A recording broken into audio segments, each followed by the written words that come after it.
This hearing will come to order, and I apologize for my lateness. We had a variety of things going on, nominees, a lot of commerce. Nominees had been through the process, but which had been held up, and we sort of got a lot of them through, and that's important.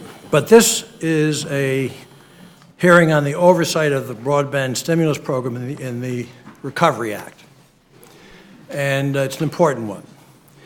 Broadband can help us reinvigorate our economy. Without broadband, we won't have an economy. With the networks that we could produce, if we would, we can change education, we can change the way people think, the way they look at the world, the way they look at each other, interracial matters, the world writ large. They're all available if we have broadband and if we use it properly. We can learn how to be civil to each other, which should be a shock, but should be very good for America. But these are all good things, and that's why I fought to make sure, from my point of view, that broadband was included in the Recovery Act.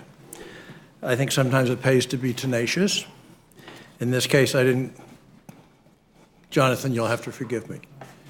I wasn't quite tenacious enough, because I really wanted all that broadband money to go to that guy, NTIA, and a certain Midwestern senator who's on appropriations and I was not, changed that.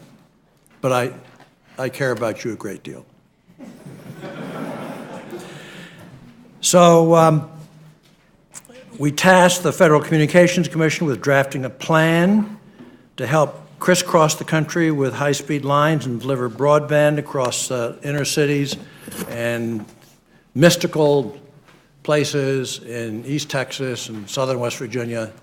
And do you have any mystical places? Absolutely. Western Mass. Yeah, it's true. I think the whole focus brought new energy to our nation's broadband challenge. All of a sudden, there was money to be spent. I believe the law sets us on the right road, but make no mistake, if we want these programs to succeed, the NTIA and RUS and the FCC must address critical challenges ahead, and it's going to be very hard for them to do that.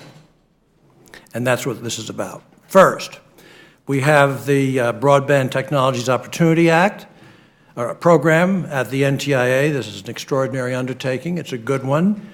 That's about a $4.7 billion allocation.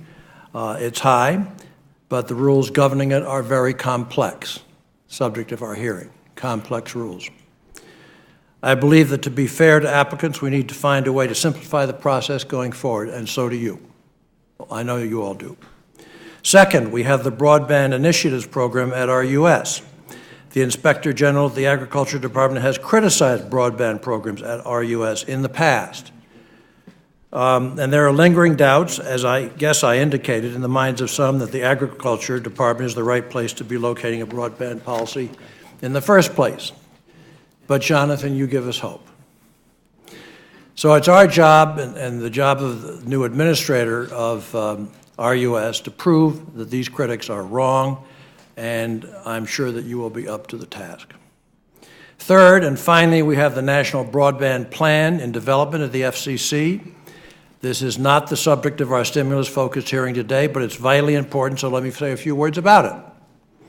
I want to see concrete action on the day the plan is delivered, because I believe we need real broadband solutions for real people, and we need them now. A mere menu of options for the FCC and the Congress with far-off timeframes isn't going to cut it.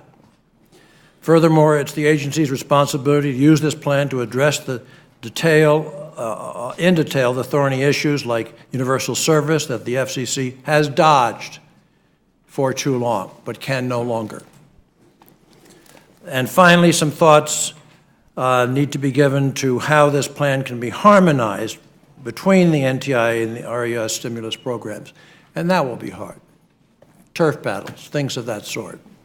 In short, before us today, we are charged with making the stimulus program a success. So I thank all of you for your service, and I guarantee you the American people are looking forward to the process. Senator Hutchinson.